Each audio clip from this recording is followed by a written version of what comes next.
On August 2, 2006, a lawyer named Robert Wone was assaulted and murdered while staying with friends in Washington, D.C. And while his friends were charged with tampering with the crime scene, his killer has never been caught. Hello viewers, in this video, I will tell about the unsolved mysterious death of Robert Wone. On the night of August 2, 2006, Robert Wone was stabbed in the chest while he was spending the night with some friends in Washington, D.C. When first responders arrived, they found the 32-year-old lawyer lying flat on his back on the guest room sofa bed, dead. Police soon determined that Wone had been drugged and sexually assaulted before his brutal murder. Strangely, there were no signs of a struggle. In fact, there was barely even any blood in the room. The three men who lived in the house claimed not to have seen any part of the attack, insisting that an intruder must have broken in and killed Wone. However, it soon became clear that someone had tried to clean up the crime scene. And while Wone's friends were accused of lying to investigators, tampering with the scene, delaying reporting the crime, and planting evidence, no one has ever been charged with the murder. Robert Wone's life before his tragic end.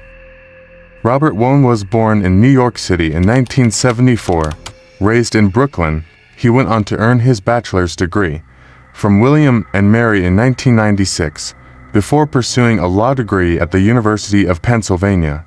Wone was described by his loved ones as thoughtful, reliable, and genuine, the kind of person who kept a spreadsheet of all of his friends' birthdays and put change into expired parking meters when he walked past them. He kept tabs on his friends. His college friend Tara Oragoni told the Washingtonian in 2010, he never looked for recognition. He was always the man behind the curtain, making magic. He also had a silly side. After graduating cum laude in 1999, Wone passed the New York State Bar and clerked for a year for a federal judge in the Eastern District of Virginia. In 2000, Wone joined Covington and Burling LLP in Washington, D.C., specializing in employment law and commercial real estate. 2 years later, he met his wife Catherine Ellenew, an attorney from Illinois, at a conference in Philadelphia. Robert and Kathy Wone married in June 2003 and moved to Oakton, Virginia. By 2006, Robert had accepted a position as the general counsel for D.C.-based nonprofit called Radio Free Asia. In his spare time, he actively participated in the Asian Pacific American Bar Association and was set to be sworn in as the group's president. In the summer of 2006, Wone started commuting into D.C. for his job. Fatefully, it was this long commute that would lead him to spend a night with friends at 1509 Swan Street that August. The night of the murder. Joseph Price, Victor Zaborski, and Dylan Ward lived together in a row house on Swan Street in Washington, D.C. The three men were in polyamorous relationship, often referring to themselves as a family. Robert Wone had known Price in college, where the older Price had acted as somewhat of a mentor to him and had hung out with the other men before. Their house was also just a mile away from Wone's office. So, when work ran late on the night of August 2, 2006, Wone decided to crash at his friend's house rather than make the commute back to Oakton. Wone arrived at the house around 10:30 p.m. After that, it's impossible to know what really happened. His friends would later claim Wone took a shower and went to bed. Sometime between 11 o'clock and 11:30 p.m., a neighbor reported hearing a scream coming from the home. At 11:49 p.m., a frantic Zaborski called 911 and told the operator that someone in the house had been stabbed. "We had someone in our house, evidently, and they stabbed somebody," Zaborski told the 911 operator. Paramedics arrived at the house at 11:54 p.m. to find Robert Wone unresponsive, lying on a pull-out couch with 3 stabs in his chest and abdomen. Strangely, there was very little blood on Wone's body or anywhere else in the house. Wone was rushed to a hospital, where he was pronounced dead at 12:25 a.m. The paramedics would later report that his friends had seemed suspiciously calm at the scene. Joseph Price was wearing briefs when the paramedics arrived. Victor Zaborski and Dylan Ward appeared to be freshly showered and were wearing white bathrobes. The three men claimed an intruder had broken into the house and killed Wone. They insisted they saw nothing of the attack. But the police began to suspect that the roommates had something to do with Wone's death, or at the very least, knew who was responsible. The investigation into who killed Robert Wone. The police discovered a bloody knife on a nightstand next to the sofa. An autopsy also found that there was an attempted suffocation on the victim. But strangely, Robert Wone had no defensive wounds on his hands or arms. It was clear he had not resisted while being stabbed, indicating that he was most likely unconscious while he was attacked. Investigators found multiple needle puncture marks on Wone's body, suggesting that someone may have tried to inject him with drugs or a sedative before he was killed. A medical examiner also found evidence that Wone had been sexually assaulted before his death, and Wone's own semen was found around his genitals and inside his rectum. However, the three men all denied having had any sort of sexual relationship with Wone, who by all accounts seemed like a happily married man.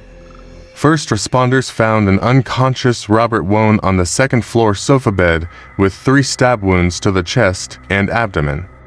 When questioned by police, all 3 roommates told the same story. They said that after they went to bed in their own rooms, the door alarm chimed as if an intruder had entered the home. Then, Zaborski claimed he heard a scream. When the roommates went to check on Wone, they found him dead. However, an intruder would have had to climb an 8-foot fence in the backyard, walk up the steps to the second floor, pass by Ward's bedroom, enter Wone's room, inject drugs into his body, sexually assault him, attempt to suffocate him, and finally stab him 3 times with a knife, all without the house's residents hearing anything. If there was an intruder, they left without taking anything, including Wone's wallet, cell phone, and watch. There was no sign of forced entry in the home. A possible cleanup. Paramedics later reported that the crime scene seemed very wrong. It appeared as though Robert Wone had been killed in another location and placed on the bed, which was still neatly made underneath his body. It also looked like someone had wiped the blood off of his abdomen. The paramedics reported that it was as if Wone had been stabbed, showered, redressed, and placed in the bed by his assailant. Police brought in a cadaver dog to search the scene. The dog detected blood on the lint trap of the dryer and on a patio drain, leading investigators to suspect that someone had tried to wash away the evidence. What's more, the knife discovered at the scene did not match the size and shape of Wone's wounds. It was also determined to contain fibers that matched a towel found near Wone's bed after the murder, leading investigators to believe that someone had used the towel to wipe Wone's blood onto the knife. Police soon determined that this knife was not the murder weapon. Meanwhile, another knife appeared to be missing from a cutlery set in Ward's room. Police determined that this knife was a closer match to Wone's injuries than the one found near his body. However, Ward's missing knife has never been found. Who killed Robert Wone? The police began to focus their investigation on the 3 roommates. Not only did the intruder theory seem implausible, but the timeline of the men's response to the murder seemed suspicious. The scream that was heard by the neighbor took place between 11 o'clock and 11:30 p.m., but Zaborski didn't call for help until 11:49 p.m. Whether it was Wone who screamed, or one of the men upon discovering him, the identity did not matter. The scream suggested something terrible had happened long before the 911 call was made. This delay raised the question, did the men take time to get their story straight and clean up the crime scene before involving law enforcement? In the fall of 2008, Dylan Ward, Joseph Price, and Victor Zaborski were charged with obstruction of justice and conspiracy to tamper with Robert Wone's crime scene. Prosecutors alleged they lied to investigators, tampered with the evidence, planted evidence, and delayed reporting the murder. However, after a bench trial, a judge found the three men not guilty. The judge believed the men knew who killed Wone, but was not convinced beyond a reasonable doubt of their guilt on the charges. Shortly after the men were acquitted, Robert Wone's widow, Kathy, filed a $20 million wrongful death lawsuit against them. The case was settled out of court in 2011. To this day, no one has ever been charged with Robert Wone's murder, meaning his killer is likely still out there somewhere. Friends, this was the unsolved murder of Robert Wone. Viewers, what you can say about this case, please tell me in the comments section. Friends, if you like this video, please like the video and subscribe my channel for more amazing videos, and do not forget to press the bell icon. Take care of yourself, and I meet you in a new video.